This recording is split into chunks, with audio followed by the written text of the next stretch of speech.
Good evening. The time is 6:08, and we are going to begin our December 3rd, 2024 Brooklyn Borough Board meeting. We are going to have the roll call by Ms. Church.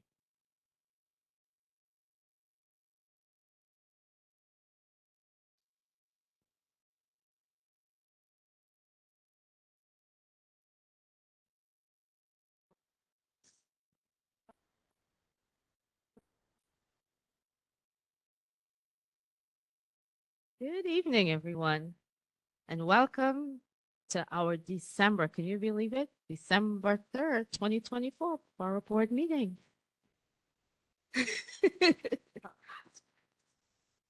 Yep, this is number 10, 2024, and we begin the roll call. Community Board 1. Wait, one thing before I begin, little housekeeping. One, if you're not the regular representative, please say your name. And two, if you're going to ask any questions at all or speak, please indicate that you need the mic. These meetings are being recorded and we won't hear what's on the recording if you don't use the mic. And with that, I begin. Community Board 1. Community Board 2. Community Board 3. Community Board 4. Community Board 5. Community Board 6. Community Board 7. Community Board 8. Community Board 9. Community Board 10.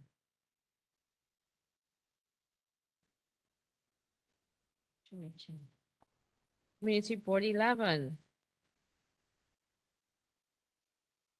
Thank you. Community Board 12. Community Board 13. Community Board 14. Community Board 15. Community Board 16. Thank you. Community Board 17. Community Board 18.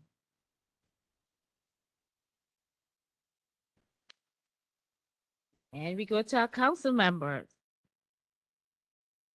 Council District 33, Rassler. 34, Gutierrez. 35, Hudson. 36, Osei. Name?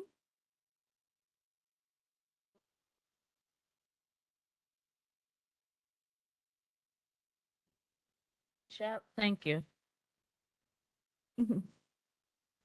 37, Nurse. 38, Aviles. Oh, Eva's not coming. 39, Hanif.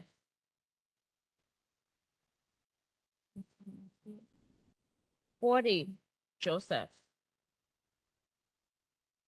41, Mealy.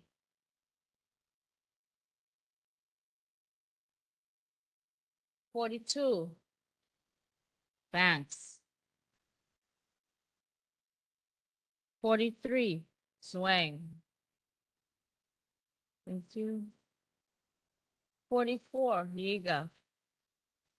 45, Louis. 46, Narcisse. 47, Brannon.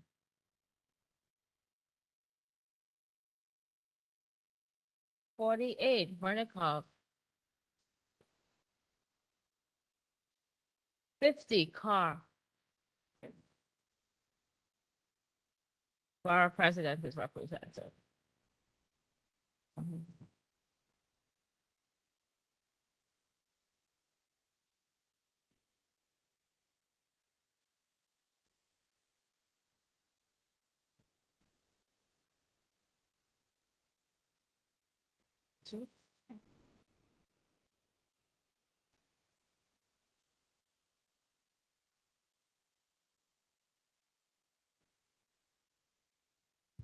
We have a quorum.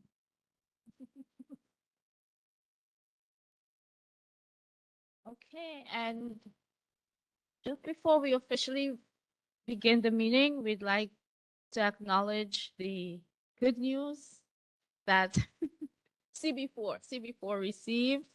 Our colleague, District Manager Celestina Leon, received the 2024 Sloan Public Service Award. And it's a really big deal in government service. So just want to say publicly, congratulations to Celeste and Community Board 4.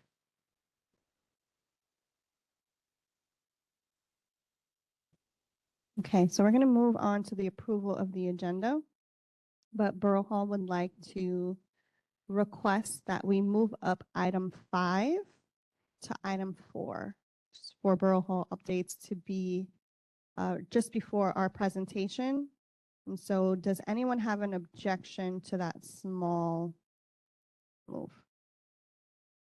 Okay, so seeing none, item 5 is now item 4 and item 4 is now item 5. Okay, so do we have any objection to approving the agenda? Thank you.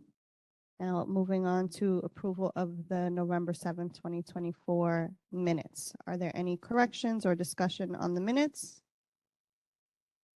Seeing none, do we have any objections to the approval of the minutes? Seeing none, the minutes are approved. And we will move on to our Borough Hall updates.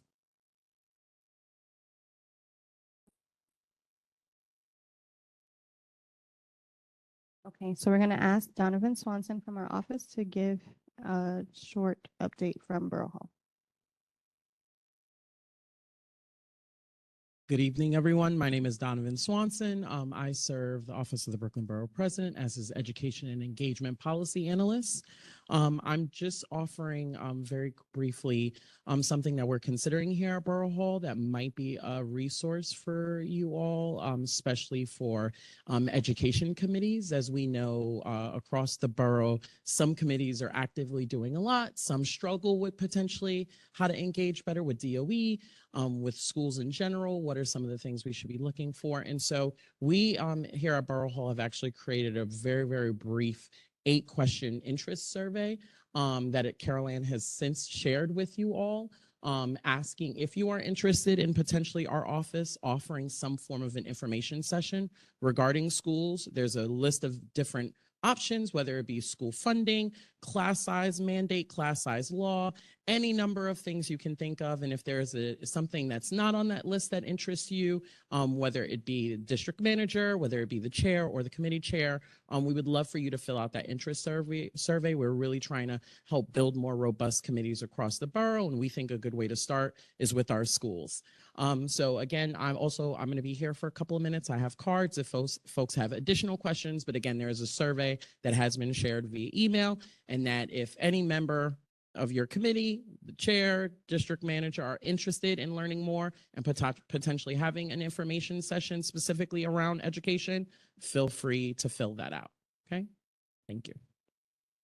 Thank you, Donovan, and let the record reflect that Community Board 3 chair has arrived at the meeting. And Councilmember Mealy's representative is also present. So now we're going to move on to our presentation from MTA. We have Sean Fitzpatrick, the AVP Strategic Public Affairs, who will be presenting for 15 minutes.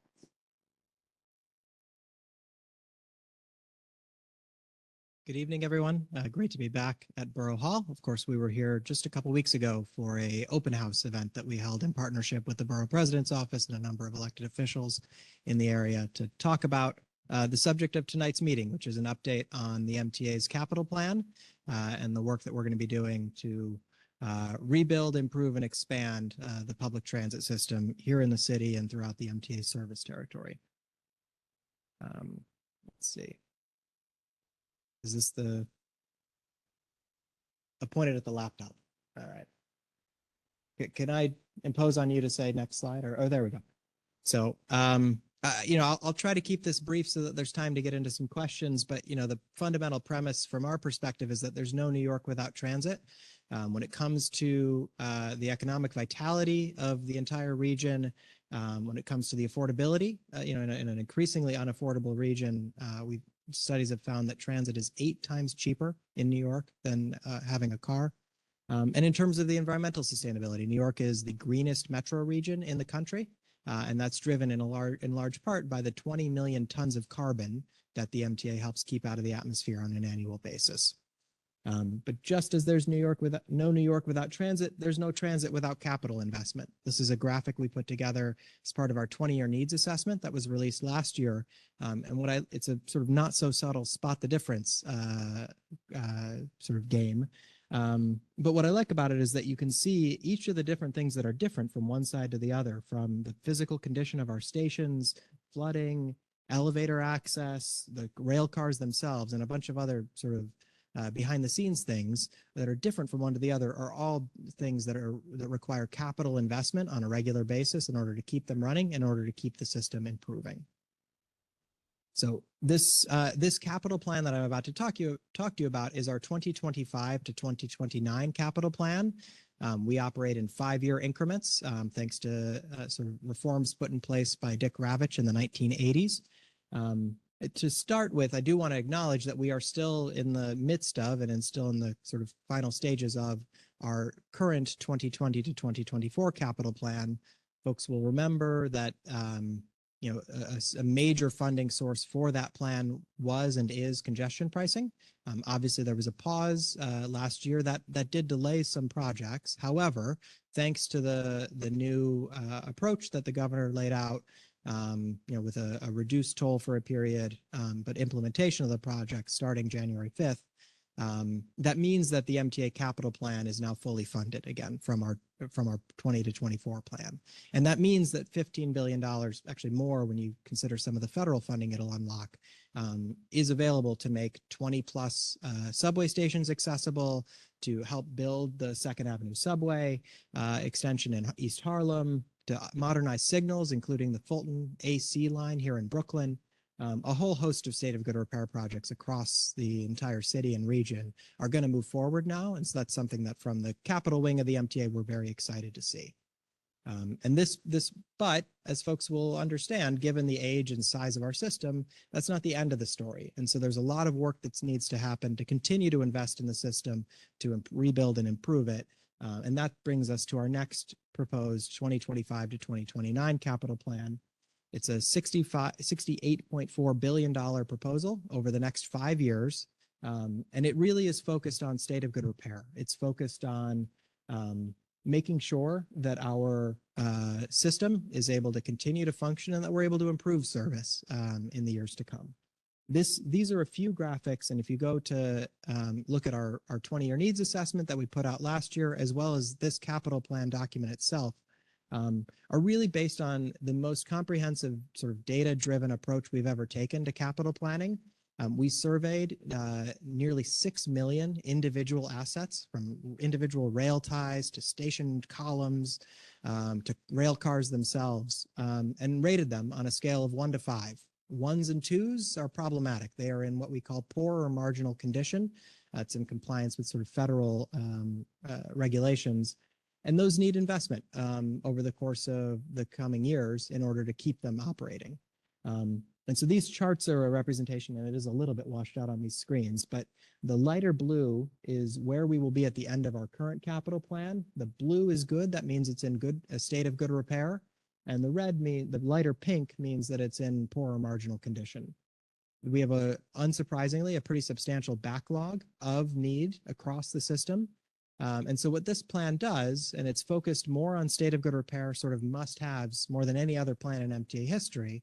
What this plan does is gets us on a path to state of good repair. And it allows us to, not bite off more than we can chew, but really substantially attack that backlog and stay ahead of the fact that in 5 years' time, another 5 years will have passed, and there will be more needs that will have come down as our assets age. So this is, we think, a really responsibly sized plan. It fits in line with an independent analysis that JP Morgan did, looking at private sector levels of investment in assets like the MTAs. Analysis done by the state comptroller and the Citizens Budget Commission found similar ranges to that plan that we're proposing. So we feel we've struck a right balance and are excited to keep moving on a path to state of good repair. Let's see if I can advance the slide. I'll now get into trying to talk through what the project actually is. There we go. Okay, great. So we've organized the plan into sort of three main buckets of investment. First is to continue to provide and improve the frequency and reliability of our service. And that's our touchstone for that state of good repair investment, both the things customers see every day and the behind the scenes infrastructure that's needed to keep service running. We're also going to improve the customer experience. That's where we talk about the investments in our stations, making them more accessible, more inviting, safer, and dealing with some of the structural issues that have mounted over the last 100 years plus in some of our stations. And we're going to continue to take action on climate change. You know, the subway system, by and large, is designed for the climate of the early 20th century, and that's not the climate we're living in today. And as frequent flash flooding and intensified flash flooding events have shown over the last few years, there's a lot of work we need to do to fortify the system against the impact of climate change. So I'll run through some of the sort of key sort of highlights of the projects across these categories. There's a lot more info at our website, mta.info/capital plan. But there, I'll go through some of the highlights, and I'm again happy to answer questions after I race through this. So one key highlight is rail cars themselves. Over the course of across the MTA's operating agencies, both the subways as well as the commuter railroads, there's more than 2,000 cars that are nearing the end of their useful life. And this is actually a great example of the history of the MTA Capital Plan. In the 1980s, when Dick Ravitch created the MTA Capital Program, the sort of shining example of that investment was the new rail cars that arrived. And they were, they allowed a dramatic improvement in the level of service we were able to deliver on a daily basis. The oldest cars in Dick Ravitch's time were from before World War II, and they had what's called a mean distance between failure, how long they go between needing to go into the shop for repairs, of about 5,000 miles. Dick Ravitch replaced those cars with anywhere you see an orange seat in the system today is the best way to tell. They're called our 68s and our 62s. And those had a mean distance between failure of 125,000 miles, a 25-fold increase. The new cars that we've purchased, like the R211s, the new ones that run on the A and the C line now, those have a mean distance between failure of 250,000 miles. And that, doubling yet again. That has a massive difference on our ability to reliably deliver service on a day-to-day basis. And it also is a sign of, those cars from the 1980s are 40 plus years old now, and they are now starting to decline pretty precipitously just as they age. And so we're very excited to deliver new fleets for the 1, 3, 6, BD, NQW, and the shuttle trains throughout the system as part of this plan. Again, anywhere you see an orange seat in the system, make your peace with it. It will be replaced as part of this plan. Let's see if I can convince it to go to the next slide, which is signal modernization is another key investment. This is where we upgrade as part of this current capital plan, we will have addressed the sort of Franklin Roosevelt administration era signals throughout the system, but there's a lot of old equipment left, and there's a lot of improvements on reliability, safety, and speed and frequency of trains that we can do by upgrading to modern communication-based train control signal system to allow us to run trains faster, more closely together while maintaining safety. And so we're going to, in this plan, in addition to, sort of the investments that are going to happen now that congestion pricing is in place, including, I mentioned the A and the C from High Street all the way out to Liberty Avenue or the Liberty line and the Ozone Park end of the line for the A in Queens. We will also be making substantial investments in this plan. The most sort of exciting one from a Brooklyn perspective is addressing the Broadway line, the NQ, R, and W in Manhattan primarily, but including going over the Manhattan Bridge. So if you take those trains or the B and the D, you'll know the experience of waiting on the bridge for a train to pass in front of you or waiting in that tunnel to get to the bridge. That's driven in large part by the antiquity of our signal system and the sort of distance we have to maintain between trains to operate safely. So by upgrading those signal systems, we'll be able to deliver that service over the Manhattan Bridge significantly more reliably, reducing that delay for customers on those lines. There's also work that'll happen out in the Rockaways where we have some of our oldest equipment, and the J and the Z in Manhattan will be also, again, prioritized based on the age of the equipment that needs to be replaced. We'll also be upgrading our maintenance facilities. This is a key example of a behind the scenes investment that customers don't need to know or think about our sort of shops and yards unless something goes wrong. And unfortunately, at old facilities like the Livonia shop in Brooklyn, things do often go wrong. It celebrated the pictured facility here, Livonia Yard. It celebrated its 100th anniversary this year. It looks every day its age. It was a trolley shop built as part of the trolley companies in the 1920s. And it is not just sort of in a poor state of good repair. It's actually not physically large enough to maintain our new rolling stock. Our new cars have this great feature where the air conditioning units are loaded in from the top of the train. And that means that when an air conditioner goes down in the summer, we can quickly pull it into a shop, remove that AC unit, put a spare in, and return that car to service while we fix whatever the issue is with the air conditioner. The clearance, and you can sort of see it in this picture, the vertical clearance in this shop is simply not high enough. And that means that the number 3 train has not been able to benefit from new cars this century. And so in order to upgrade the 3 train, as well as the shuttle trains, equipment, we're going to need to upgrade the shop that maintains it. And there's a lot of other less dramatic, but just as important investments in shops and yards throughout the entire system that we'll make as part of this plan. Structures is another key example. This is both about the aesthetics of our equipment, but also about making sure that the elevated lines and the tunnels themselves, which have dealt with decades and decades of wear and tear and salt and water and chemical infiltration, are able to continue to function, and that we don't have to do emergency repairs that would disrupt service. This is a photo from around the Broadway Junction area where we have a project currently underway to repaint the L and the J and the Z trains around there. We will do that across more than 20 miles throughout the city in this plan. And we'll also address another example is the Atlantic Avenue Tunnel for the Long Island Railroad, which has not been substantially reconstructed since the 19th century and needs investment in order to keep Long Island Railroad service functioning in Brooklyn.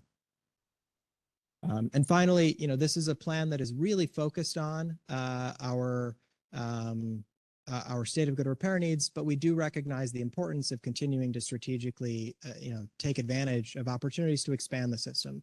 And the greatest example of that in this plan is the Interborough Express. Actually, I think the last time I was at Borough Hall was talking about that project, which will connect Brooklyn and Queens from Sunset Park and Bay Ridge all the way up to Jackson Heights. This plan includes a down payment on the construction of that project. About half of its construction cost is included in order to let us get shovels in the ground and start advancing while we pursue federal funding to get it fully constructed. So those are the state of good repair investments. I'll quickly flip through a couple of other categories we have here. Accessibility continues to be a real key priority for the MTA. Obviously, we reached a settlement with accessibility advocates a couple of years ago, committing to make more than 95% of the subway system accessible by 2055.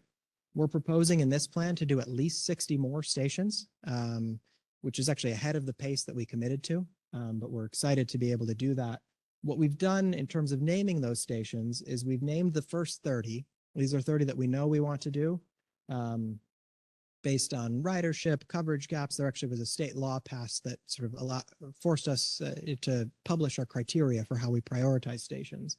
So these are the next 30, but we're leaving it open, and we will do a public engagement process. We've actually started that in the open houses, including the one we partnered with here, having people prioritize what stations that are remaining they'd like to see. And we will add over the course of this plan another 30 plus stations. I say 30 plus because we'll see where we're confident we can do at least 30. We think we'll probably be able to do more depending on how expensive and complicated the stations that get selected are. But a lot of key areas in Brooklyn will benefit. I think Smith and 9th Streets, 4th and 9th are two sort of key gaps in the coverage network right now. In sort of the Gowanus area, there's a substantial amount of investment in central Brooklyn that we will make. Again, this all builds on the 23 stations that we'll be adding back to the 2024 capital plan as part of the congestion pricing funding. So between that, you've got 80 plus stations being added, sort of a pace that the MTA of 10 years ago, I don't think could have delivered. We've set ourselves up now that we're going to be able to get to more than 50% of the stations in the system will be accessible by the end of this plan. And in fact, no station will be more than one away from an accessible station. Okay, I'll quickly run through a couple of other highlights and then take your questions. Modern fare gates are another key investment. We recognize the challenges that fare evasion poses on our finances and on the sort of feeling of safety within the system. What we're proposing to do in this plan is that the top 150 stations in terms of ridership and fare evasion metrics and things like that, serving more than 75% of our riders, replace both the turnstiles, but also the emergency exit gates that are the main way that fare evasion happens. With modern, paddle-based fare gates that are easier to get into if you have luggage or you're a customer who pays, and a lot harder to get into if you don't pay. And finally, we'll take action on climate change, including 500 more electric buses, and continuing to fortify the system. I'll end here. Here's a map of the investments that we'll make within the city. I've got another map of the sort of regional investments. But there's more to talk about, but in the interest of time, I'll pause here and I'm happy to take any questions. Okay, let's remember to wait for the mic, and we have Chairperson Camacho. And then Chairperson Caesar.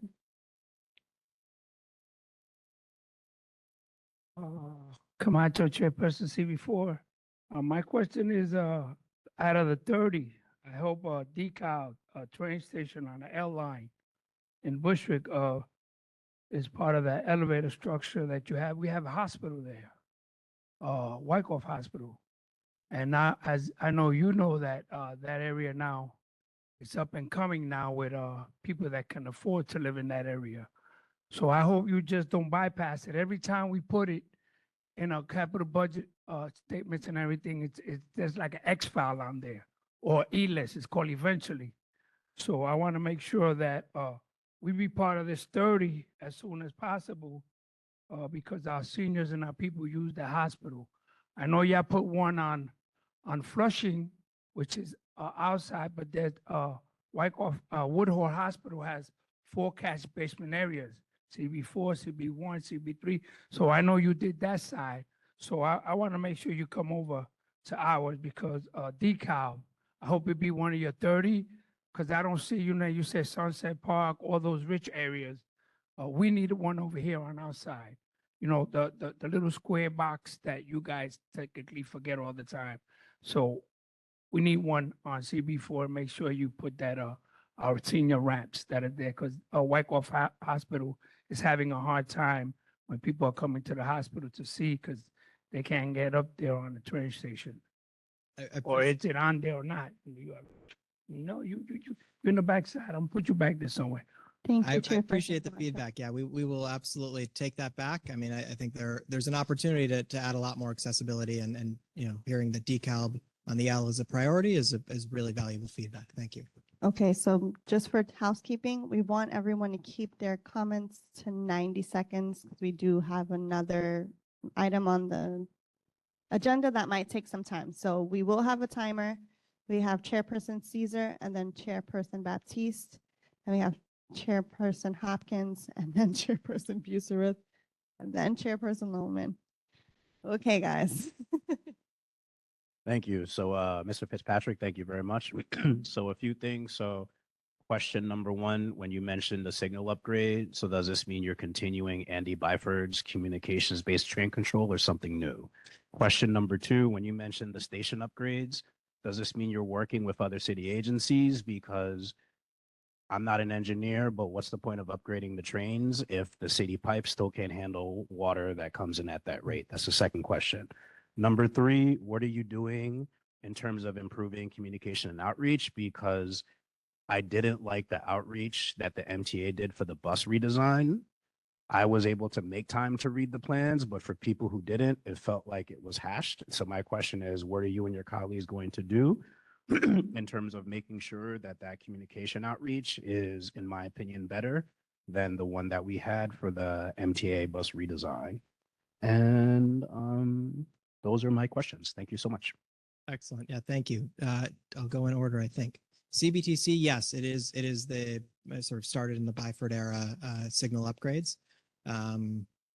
Your second question was a great one, which was, are we working with the city on sewer capacity and on sort of stormwater management? The answer is yes. And there's a lot that we've been doing both with DEP and also with DOT to make sure that we're able to fortify the subway system. You're right. There's a lot of places where, we are, in general, we are below the sewer system, right? So if the sewer system is at capacity, the water will find its way down, and that often means into the subway system. I'll say there are a couple of things, we are working with DEP really, I think, very effectively on some of the more tactical investments, things like clearing catch basins, all the sort of day-to-day maintenance that in the years before 3 inches of rain in an hour being common weren't as prioritized because they were underground. We're fixing those things. I'll say another thing that I like to put in people's head is relates to DOT is when streets get repaved, making sure that they mill the streets down effectively, and so that you maintain what's called curb reveal, so that you have a gap between the street and the curb. And the reason that's so important is that in a flash flooding event, that's another reservoir where water can be sort of detained without topping over the sidewalk and going into our ventilation shafts and going into also neighboring businesses and homes. So we've been working closely with DOT. It's an obvious thing. Our contractors skimp a little, and over the course of decades, that has meant, look around as you're walking around in your neighborhood, you'll see a lot of curbs that are not very far off of the street. And that's a real challenge in the event of sort of 21st century climate. So there's a lot bigger things where we're working to coordinate our capital investments as well, but on a sort of day-to-day basis, we've been working closely with the city. And I hear the point on outreach. We're trying to be sort of,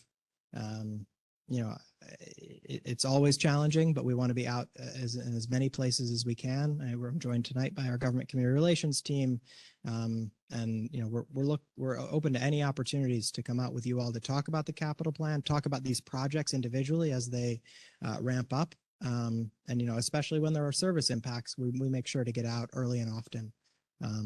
We have this upcoming service disruption to the Rockaways on the A line. We started those conversations 2 years before we're actually shutting down the trains. And I think that's the example of how we're trying to approach these things now. Chairperson Baptiste. Thank you very much, Madam Chair. Thank you very much for that presentation. So I am opening an open invitation to CB9 to present this as well with regards to the capital plan. Great. Next item I did have was I wanted to also advocate for, if it's possible, if there are still sites that are being identified for the Winthrop Street Station on the 2 and the 5 lines, and in particular because it is adjacent to 2 hospitals for us, in Kings County and downstate. So that would be a candidate that I think we've been lobbying for a number of years, and we still haven't seen anything. So if there are opportunities for that, we would like to advocate for that. You said Winthrop on the 2-5? Winthrop Street, yes, Right. correct. And the last piece I have, and I'm a little bit discouraged that it hasn't come up yet, because if we're talking about 5-year plans and it hasn't come up, the Franklin Avenue Station. That is consistently a choke point in the district in terms of constantly between trains crossing over, and the delays usually happen at that station. But there doesn't seem to be any movement or any attempt to try and see if they can address that. Is that something that is being discussed, or is there some way to fast track some kind of a conversation on that? Yeah, that is being discussed. And in fact, this plan will start to address the choke point at Franklin Avenue. There is sort of, in the interest of time, I didn't get into all the gory details, but there is at Nostrand Junction is what we call it, just to the east of where the trains all converge at Franklin. There is a plan that we're developing to sort of add a couple crossovers that we think could simplify the train movements and reduce delays pretty substantially. We're still in the engineering sort of phase of that, but this plan includes a pot of money. ultimately we will add the signal modernization to the number lines, including in Brooklyn. Those need new cars to be installed before we can actually do that signal upgrade work. And so this is a sort of precursor that we think could save people on average of 30 seconds a trip, which adds up pretty substantially over the millions of people who use it actually on a daily basis for the A division. So yes, there is investment for improving service on the 2, 3, 4, 5, sort of in that section of Brooklyn. We're also in the process. I don't know if you were also asking about sort of accessibility at that station, but there is, there's a lot of investment nearby that we're proposing in the first 30, and we are undertaking, there's some really complicated physical site conditions at that location, but we are undertaking another engineering study to see if we can come up with a cost-effective way to get accessibility into that station. So a lot of investment coming to Franklin and the area around there in Crown Heights. Chairperson Hopkins. Hi, good evening. We have one train station in all of CB 18, the L train, the Canarsie station. Is that slated for any upgrades, or is it one of the 30? It's so the L at Canarsie is it's the end of the line, Yeah. right? Yeah, let me check on that. I believe that, and someone can correct me if I'm wrong, and I'm maybe mixing it up with another line. That station is accessible today? Only northbound. Only northbound. Okay. Well, let me take a look and see what. I appreciate you raising it. Yeah, because it's like the one single station Yeah. in the whole community board. And I know there are other sort of station improvements that we have looked at, including it is a station with the bus transfers are very important at that line. And so we've looked at, I think it would be a very good candidate for some of the fare gate improvements that would make it more accessible and reduce some of the fare evasion that we do see at that station. So I know it's come up in that context, and I'll take a note of it, and we'll get back to you on the accessibility front. Thank you. Chairperson Musareth. Related to that, much of the borough doesn't have subways, and we rely on the bus system. So I know you mentioned 500 electric buses, but is there any upgrades, other capital investments going to the bus system, including like the East New York depot? I know we've had issues with that for years. Yeah. Can you talk a little bit about that? It's a great point. So this plan does also include a really substantial investment in upgrading our bus depots. That's sort of driven in part by the need to, or the commitment to electrify the bus system. And if we're adding another 500 electric buses, we need a place to charge another 500 electric buses in our depots. But what we're doing is we're pairing that with investments in the state of good repair of the depots themselves, because a lot of them physically couldn't handle the installation of the new electrical systems, it's sort of in their own right without substantial upgrades. And it doesn't make any sense to put new high capacity chargers under a leaky roof. So we're still, sort of figuring out exactly which stations or which depots will be prioritized at which points of this plan, but East New York Depot, I can tell you for sure, is on the list of ones that will see substantial investment as we electrify the process. We're trying to do it all sort of in one planned effort so that we aren't sort of spending money, doing one project this year and another project the next. My other question is about, do you have any plans to open closed entrances around the borough? It's a question we get a lot, and it's something that we are looking at sort of comprehensively as part of our accessibility work. Because in general, the way the process works and the way the sort of interpretations have evolved over time, if an entrance is reopened, that counts as a station improvement in the eyes of the ADA. And so if the station is not yet accessible, sort of the legal guidance is we're not able to reopen a staircase, for instance. However, when we make ADA investments, that allows us to consider reopening locations. And so, we're sort of comprehensively doing it when we make these station investments, taking a look. I know there's been discussions about some of the closed entrances at Broadway Junction, for instance. I don't have an answer yet. There's other code things that get involved, but we're taking a serious look at it, and we will everywhere we make an ADA investment. And there happens to be one of these sort of typically 1970s, 1980s era closures. Chairperson Loman. Thank you.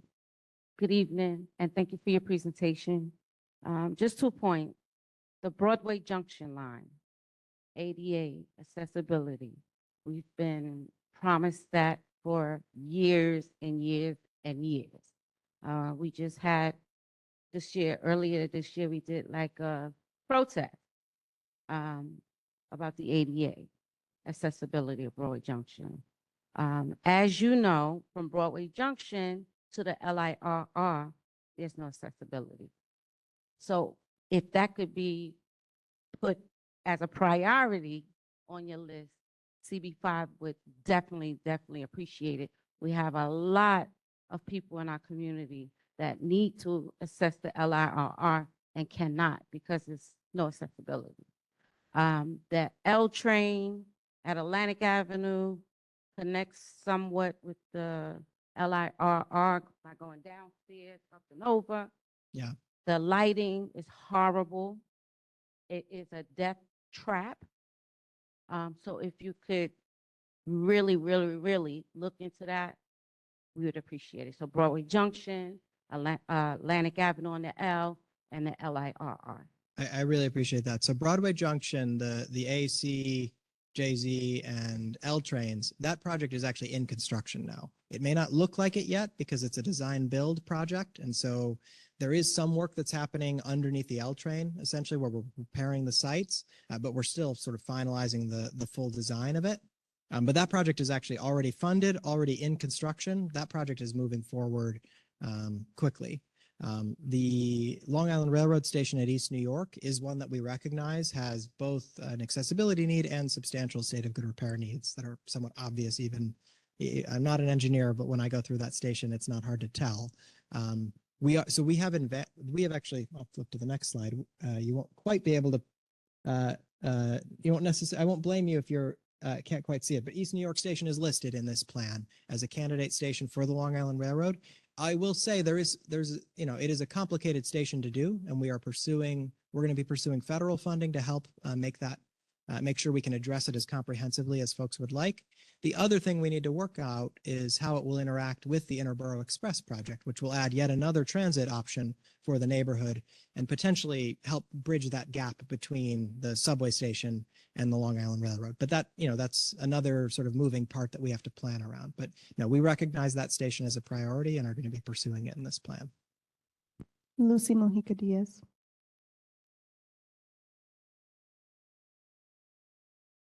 Hi, I'm here representing CB13 on behalf of my chair. His question or his request is to please look at the Brighton Beach station, the Q and the B.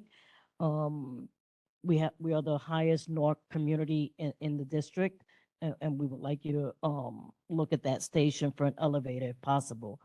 We also would like to thank you for finally placing an elevator in the Sheepshead Bay Station. In addition, he would like to invite you, if you can, to present to CB13 at your convenience. Thank you. Excellent. Thank you. Well, we'll take that comment down and I'm sure we'll find a time. Any other questions, comments? We thank you, Okay. Sean. Thank you very much. Really appreciate the time. Sorry. Oh. We have one more. Yes. Chairperson. Any plan to do anything about the LIRR elevation that happens on Atlantic Avenue between CB3 and CB8? It's just kind of a wasteland, and wondering if there's kind of climate mitigation, something that can make it a little bit more attractive, because it's not at all. You're talking about the area under the elevated you're talking about the area under the elevated sort of on Atlantic. Yeah. I know that there have been discussions. There is, you won't be surprised to hear, complicated jurisdictional questions over whose parking it is and things like that. We have started conversations with the city about potential sort of improvements and beautifications. A lot of that has come up in the context of the Atlantic Avenue mixed use plan that the city is pursuing. So they have raised that with us. We've expressed real openness to working with them, and hopefully we can come up with a plan out of that will make it somewhat, so as a pedestrian, a very challenging experience is the euphemism I'll use for it. So. Yeah, one last question from Chairperson Witherspoon. Thank you so much. Yes, I wanted to mention that since my colleague did bring it up, that we have been working with AIM Up, and that's one of the things that we spoke about that we wanted to see because it just looks desolate. It's definitely unattractive. So I just wanted to mention that as well, that it has been in discussions. Yeah, Yeah.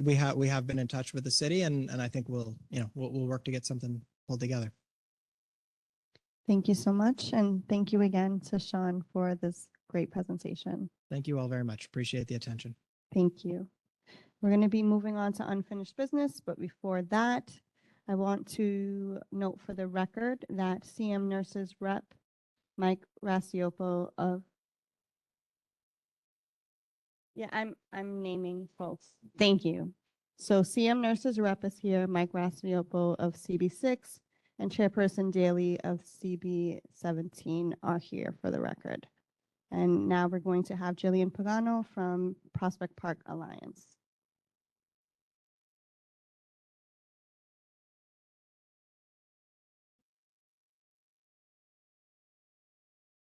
Can you identify yourself for the record? Thank you. What's your name? Graham. Okay, and we also have representation from Councilmember Banks' office. Thank you.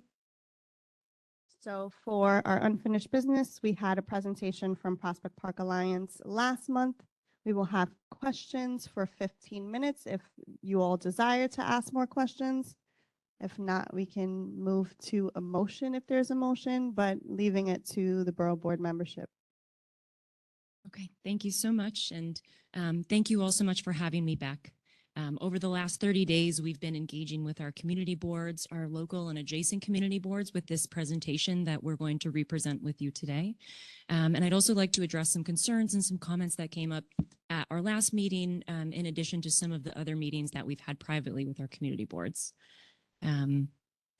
The presentation's not showing, is that?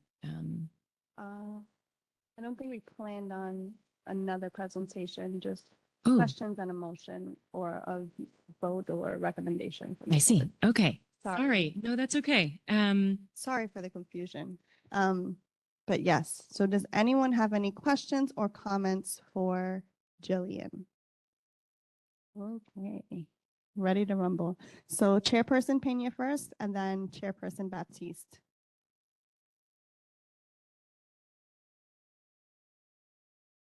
I'd actually, Julio Peña, CV7, I actually like to motion to approve the proposal for the Prosper Park improvement.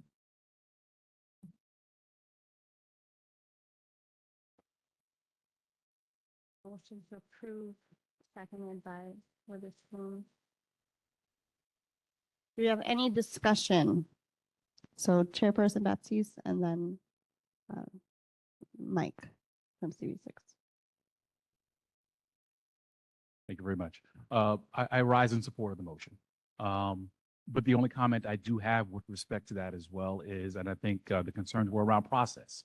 I think that, with these kinds of things, the outreach is critical, especially for the adjacent boards. I mean, even if it's not directly adjacent to us, I think that those are questions that our constituencies are going to have and our residents will have. And it's important that that outreach happens.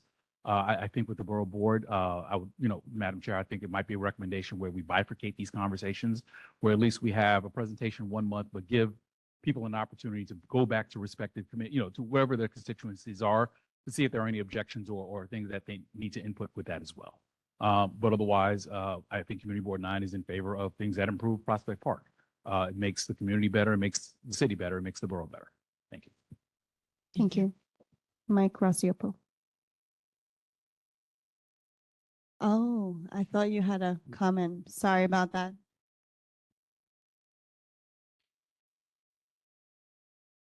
Thank you. So just for the record, Mike Rasiopo wanted to second, but was beat by Chairperson Witherspoon and stated that CB6 is in support. No worries, no worries.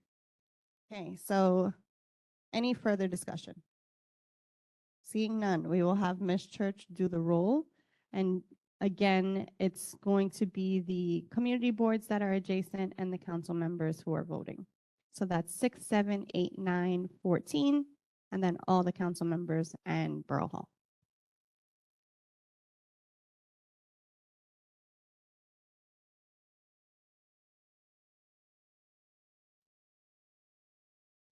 On the motion to approve the proposal by Prospect Park Alliance to renovate the Third Street Playground.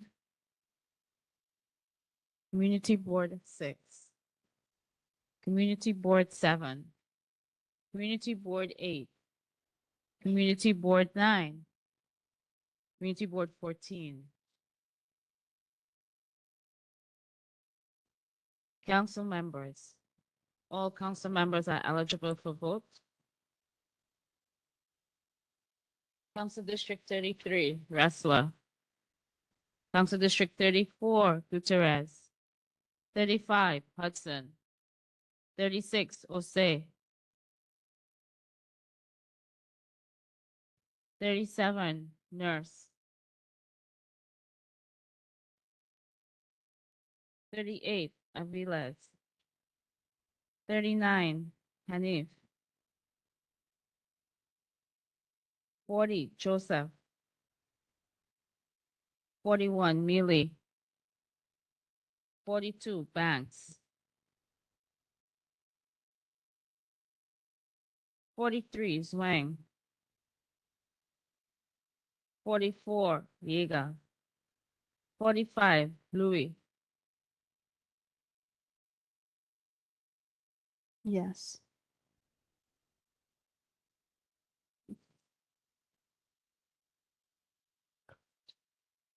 Forty-six, Narcisse. 47, Brannan. 48, Bernikov.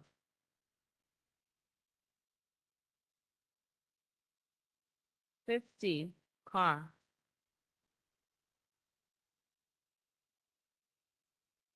For our president's office. Yes.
Unfortunately, the vote does not pass.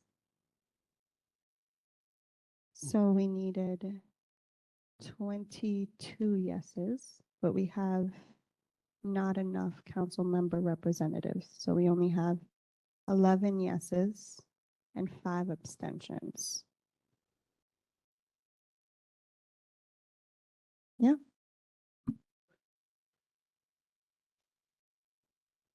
So it wouldn't count for the whole room because of all the community boards, they don't vote. So we counted all the council members, including the community boards that would be voting. And so there's 23. Oh no, I did my math wrong. Sorry, hold on. Right, so we didn't have enough yes votes because half of 23, we would need 12 plus 1. 11, and there were 5 abstentions and no nos. Changes to yes?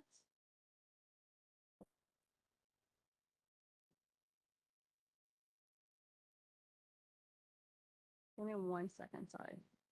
My brain doesn't work in 2 different ways. Not your fault.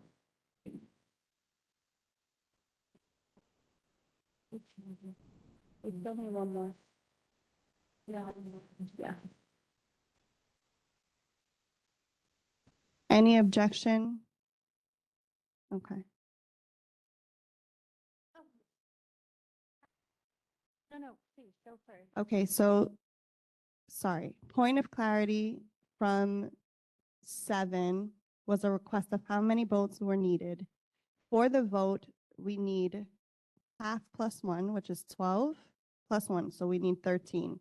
We originally had 11 yeses, 5 abstentions. We now have 12 yeses and 4 abstentions. So Chairperson Daly now has a question for clarity. So I'm concerned about how this voting is going, right? My concern and my question for clarity, and please do correct me on procedures because I have to do the same at my board meeting, right? Follow the same protocol. If you mentioned the amount of votes needed and it wasn't reached, and now people are changing their votes based upon that conversation, to me, it would seem coercion to vote because the persons did not change their vote prior to the comment made. Just a point of clarity. I just want to make sure, because that's what I'm telling, what it sounds like from my hearing. Okay? So just So correct what's me the if I'm wrong. question? Because you made a statement. So what's the question? Well, the question is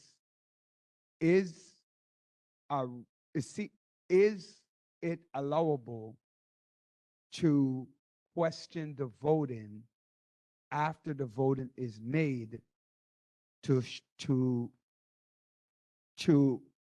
change or persuade the outcome of the vote? So, Oh, that's what it sounds, again, it sounds like that to me. so there is no persuasion. We are counting the numbers of the vote, and because this is Prospect Park, it's different than a regular Borough Board vote. So there's only select community boards and council members. So what we're doing is counting because the actual majority is different for this vote. So, yeah.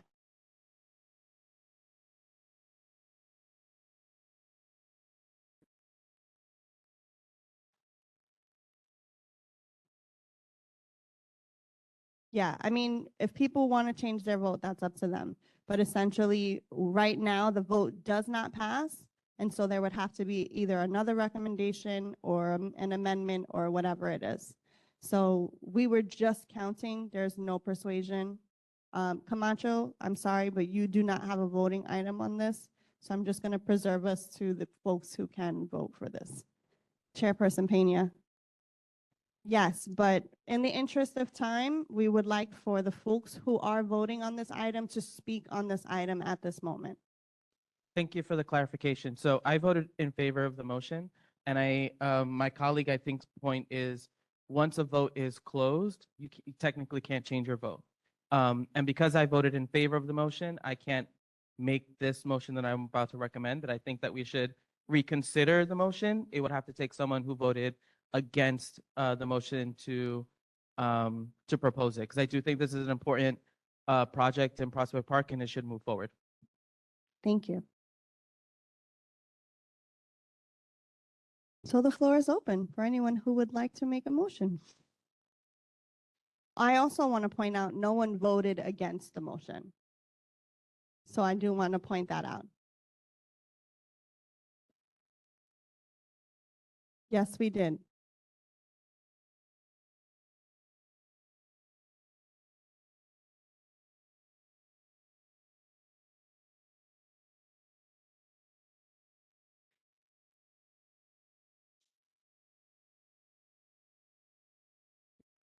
On them. Now community boards got to pick up the rap for them because they're not here, but yet you can turn around and say, I abstain when it comes to this community board on agendas, the thing that come forward. So we shouldn't be doing a double-edged sword. We should be working together. We are their constituents and they should be working with us. They should be here, including mine. Thank you. So just for the record, Chairperson Camacho's comment is regarding the importance of attendance, especially for the council members who should be, one, supporting the community boards and their constituents, and often are either not here or abstain. So just for the record. Caesar, which one of you guys were first? ladies first, and then Bucera. Thank you. Chairperson Caesar first. Yes. Borough Board, please no side comments. The record cannot hear your comments, and we want you to be heard, and we want to have respect for the folks who have been recognized. Thank Sure. you. So for transparency, so yes, I'm Carl Henry Sazer. I'm the chairperson of Community Board 14. So I abstained on process. And the reason I abstained on process is because I do not understand why Prospect Park is a citywide resource, but only the 4 or 5 community boards that touch it have a vote. And so in my opinion, it feels like out of sight, out of mind. And so I abstained on that process because it seems there's something that Chairperson Camacho said that resonates with me too, where I don't understand how you can have 5 community board chair people vote, but then you have all the city council member representatives vote. And I've heard that's the process before, but there's many things that have been done before that are wrong and they have to be reconsidered. And so I'm not against the playground. I share concerns about the proposal of the concrete materials, but I am abstaining on the basis of process. And so that is why I voted the way I did. Michelle Beatty. Did I say that correctly? Beatty, sorry. I would like to introduce a motion to reconsider my vote, and I would like to vote from abstain to yes. So Reconsider. motion to reconsider. Thank you. Do we have a second? Okay, we have a second from Chairperson Baptiste. Okay, My understanding is that there's 23 eligible voting members. So doesn't that mean that the majority is 12? Because so half of 23 is 12.1, blah, blah, blah. We rounded it down to 12. no, it's 11 and a half. It's 11 and a half. 12 is I went to law school, so I didn't have to do math, guys. I promise you,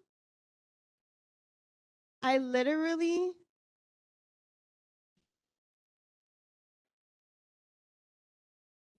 right. So +1 would be 13. Okay, my math is bad. So 11 and a half rounds up to 12 because it's not 11. So the half is the 12. And majority is half +1, which is why we need 13. I thought I did it right, even though my math was wrong. So yes, that's how we get to 12s.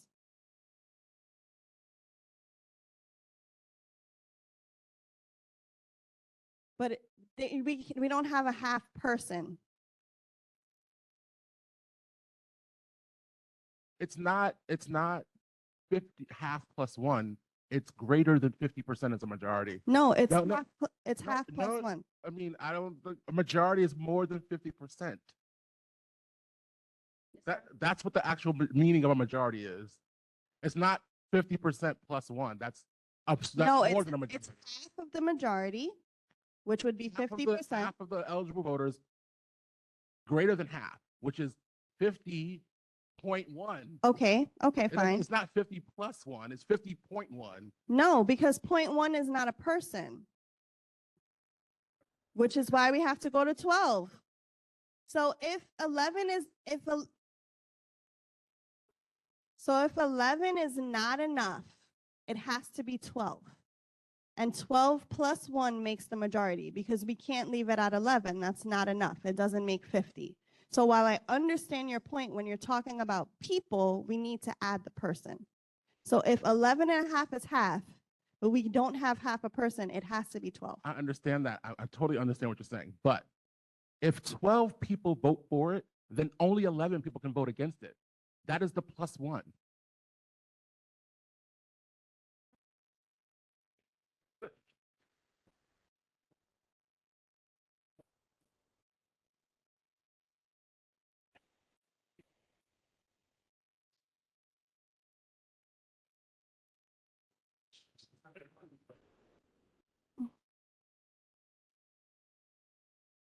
We have a motion to reconsider on the floor.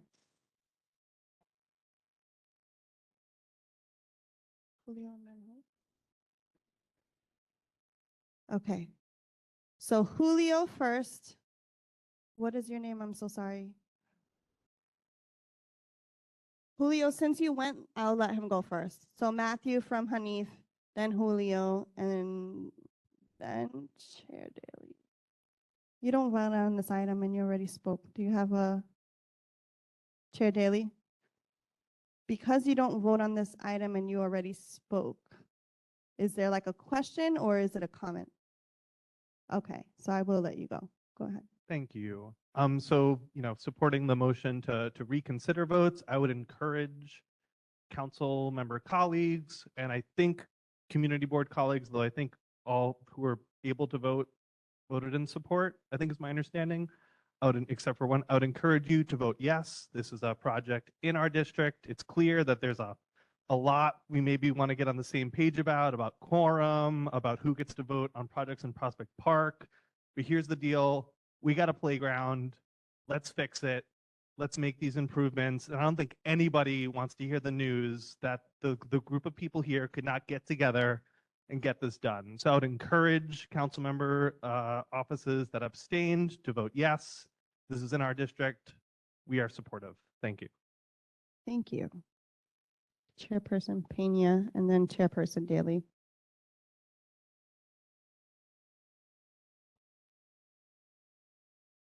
So I have one point of information. We're governed by Robert's Rules of Order, correct? Okay. So under Chapter 13, Article 44 of Robert's Rules, they give examples of what constitute a majority. So if 19 votes are cast, a majority, parentheses, more than 9.5 is 10. If 20 votes are cast, a majority more than 10 is 11. And if 21 votes are cast, a majority more than 10.5 is 11. So our majority, if half is 11 or 11.5, then our majority would be 12. 12. 12. Thank you.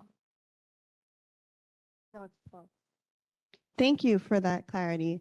You guys are making me need to bring my book now. I did it in the beginning. I left it because I thought I had this. Last month and this month, I really need to bring my book. Go ahead, Chairperson Daly. So two questions. Question number one, I thought that after the vote of 11 and 5, that the vote was closed, right? That was the first question before, because you did the vote and it was closed. And then the person said, I'll change my vote after, right? That's my first question. My second question is, which is I'm even more confused about, if there were no votes, right? So the motion didn't pass, right? If there are no votes and the motion didn't pass, how do we I don't explain to me why the abstain or the abstention now becomes the majority to ask a question, to open back the vote. Or maybe I'm saying it wrong, right? Okay. Maybe I'm saying it wrong, but the question is, how can the vote be reopened if there was no vote? How come the person that abstained opened it if the vote didn't pass? Maybe I'm asking it convoluted but I'm totally confused myself. So Yeah. Okay. So the vote was closed 11-5. So there was no change in vote, even though the request was made. The vote did not pass. There was no change. It's still 11-5. The motion to reconsider was made by someone who did an abstention, and correct that there was no votes, but because an abstention is not a yes or a no, then that's not a yes vote. Does that make sense? Because someone who voted in favor of the motion cannot make a motion to reconsider. But someone who abstained can make a motion to reconsider.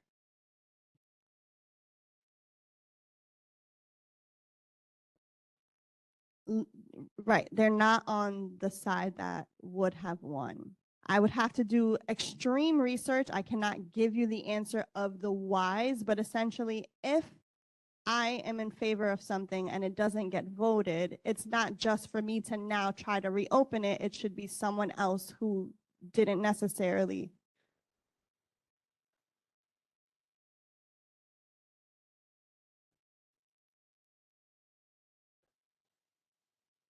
let us get back to you. I don't think I know the answer or can have the answer. Chairperson Hopkins would like to be recognized. Oh. Thank you for that off the record. Okay, we have a motion to reconsider on the floor. Is there any more point of discussion for this motion? Okay, we are going to resume our voting. 6, 7, 8, 9, 14, and all of the council members. Miss Church. Again, we'll start with the community boards first. Community Board 6, Community Board 7, Community Board 8, Community Board 9, Community Board 14. Council members, I'm calling them all.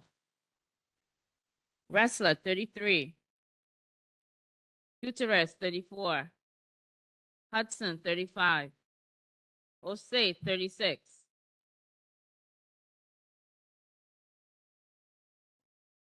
Nurse 37, Nurse. 38 Aviles, 39 Hanif, 40 Joseph, 41 Millie,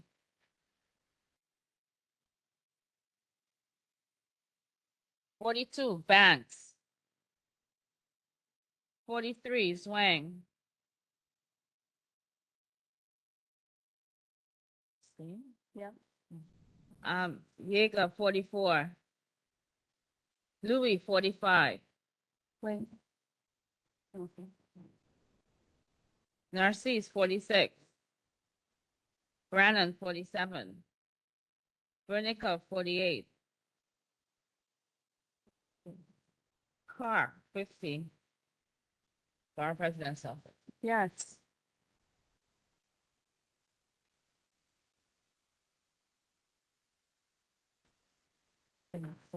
No.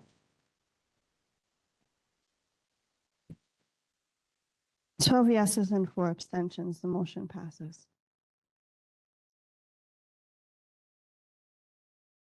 7:20 p.m. Thank you all. Thank you, Prospect Park Alliance.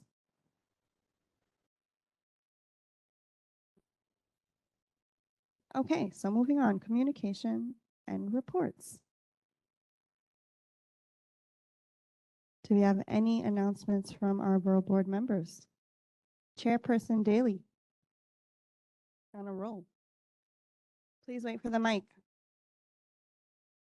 I'm just inviting all of our Borough Board on December, it will be up on our website as well.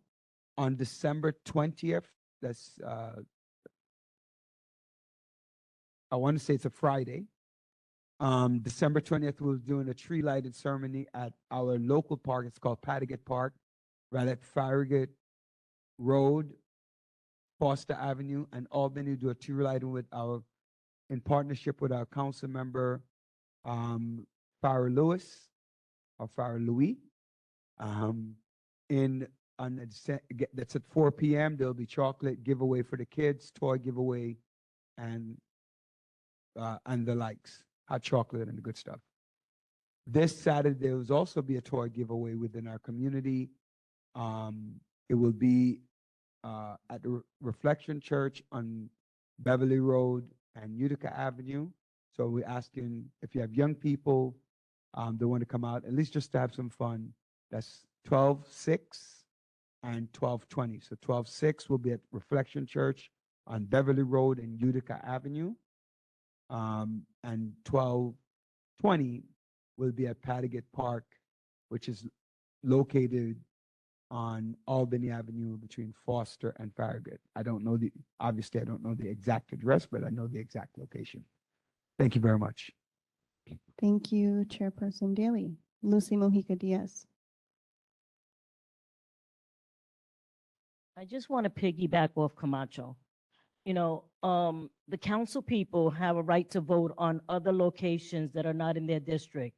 I'd like the borough president's office to consider writing them a letter and saying, get them educated on what they're voting on. So all these council people don't just abstain and waste our time. Thank you. Thank you. Any other Chairperson Caesar? Yes, and so I do have a question in other business, and so I apologize if I'm stating this incorrectly. So my understanding is that Brooklyn Borough Hall has been in conversations with district managers in regards to the future community boards, and one of the proposals is an idea that's been batted around is a central administrative office for all New York City community boards, and that this office would handle community board related tasks that the respective borough hall offices are doing. And so if I'm summarizing this correctly, my first question is, why is this being discussed with district managers and not including chairpersons? Number two, why is it that Brooklyn Borough Hall also has a history where some items are discussed with chairpersons only at the exclusion of district managers? And then number three, what is the criteria that is being used to determine which way that communication goes? Thank you. Okay, so I'm going to need you to repeat your questions because I missed half Sure. of them. Sure. So the first one is that Brooklyn Borough Hall chairs both Borough Board and Borough Service Cabinet. So those conversations happen in Borough Service Cabinet based on what is being brought to the Borough President.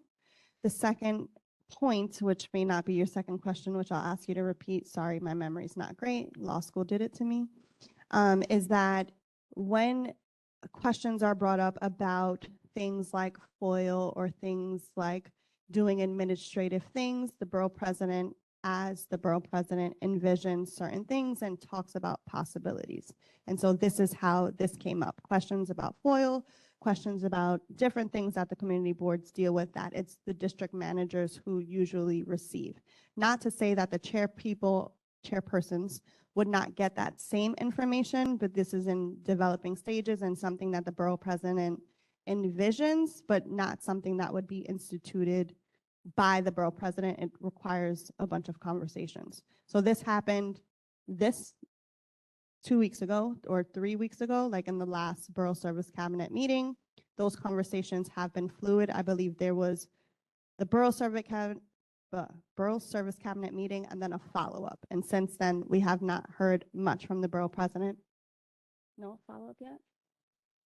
Follow-up is this week. So we're having those conversations. And so once that is fleshed out, we will bring it to obviously the Borough Board. But right now it was just in conversations on dealing with the many issues that the community boards have to deal with as an agency that we also have to deal with. And so under the charter, because the Borough President is mandated to help with technical assistance, best practices, and that sort of thing, that is how those conversations happened. Please remind me of your question 2 and your question 3. Sure, no problem. Thank you. Yeah. So my second question was, what is the criteria for some situations where items are discussed solely with chairpersons and then the district managers are excluded? And then the third question was, what are the criteria that Brooklyn Borough Hall is following for determining which communication lane to follow? And so you were, the answer you'd given me with regarding like the service cabinet versus that, I think that was you stating the process for answering my third question. Got it. Right. So I can't speak to the criteria. The Borough President just speaks to issues as they're raised, and sometimes even the staff is like looped in afterwards and we plan it out. So I can't speak to the criteria, but essentially Borough Board handles different issues than Borough Service Cabinet. This is a board that has votes and that's delineated in the charter in the same way that the Borough Service Cabinet is. We try to stick to it, but sometimes they do overlap. And so when that happens, it's our job to do the information sharing. But if it's not complete, we're not going to bring an incomplete picture to you all, because then if there's questions and we don't have those answers, then it's, I don't want to say a waste of time, but it kind of belabors it. And so you all will get the information. From what I understand, that the Borough President's vision is something similar to what council members have. So when he was a council member, there is a district office with an attorney and legislative director and all those people who do those things, and the council members' offices speak to those. And so I think he's envisioning something similar, where the technical knowledge sits in a central office. But again, we still have to sort of flesh that out. Thank you. Ms. Church is gonna, And I just want to say it really is just a very broad concept. Mhm. It's the starting point of a conversation. We don't have a plan. It's how should we address this? And let's throw some ideas together. So essentially what's going to happen the next time we talk about this, it's just everybody bringing ideas into a pot. Mhm. And then from there, we're going to begin sorting, and then there'll be something for us to like begin the other level of the conversation, because it's not something that can be done by Borough Hall Mhm. or even done by the community board. It has to be truly a joint effort if we're going to get anywhere with such an idea. Okay. So, and this is actually an idea that came out from the community board's district managers Mhm. through a project they had called the Future of Community Boards. Gotcha. Thank you. since we segue to other business, is there any other business? Fred Baptiste, Chairperson Baptiste, sorry. Thank you very much, Madam Chair. I think last month, one of the topics we had discussed was we do have a really bad attendance issue. Were you able to look to see in terms of, are there any enforcement mechanisms? No. All right, if it's appropriate, or we can do it at some other point. I think one of the things that we need to do is, it's important for us to understand how bad the issue is. So if it's appropriate at this time, I'd like to put a motion on the floor for the Borough Board to actually publish an attendance report for this current year. Do we have a second? Oh, 1, 2, 3. So Chairperson Pena beat all of you guys. But yes, we have a second. Do we need a roll call vote for this? Okay. Are there any objections to an attendance report for 2024 Borough Board? Seeing none, the motion carries. We will be putting it out once we give our communications for this month, so that way we have a report for the whole year. Sorry, I was going to say Chairperson, Lucy Mujica Diaz. Maybe I missed it because I was falling asleep. Last month, we discussed about a city council member attending one of the meetings, and you guys said to us that they were willing, that person was willing to meet with us regarding the DMs. Yeah, so. What happened with that? Yeah, okay, so we are still working on pulling that together because their offer was to meet virtually. So it's about scheduling and trying to get some in-person FaceTime. It's not. The question was, do we know when it's going to come up in city council? Yeah, it hasn't moved. So for the record, Mike Rassiopo said that there's only one sponsor, and Lucy Mojica Diaz says it only takes one sponsor to move, one person to move. Okay. Does anyone want to be recognized? Okay. Okay. Is there any other business? All right. Is there an objection to a motion to adjourn? So adjourned. See you all and hope you have a happy holidays. Holidays.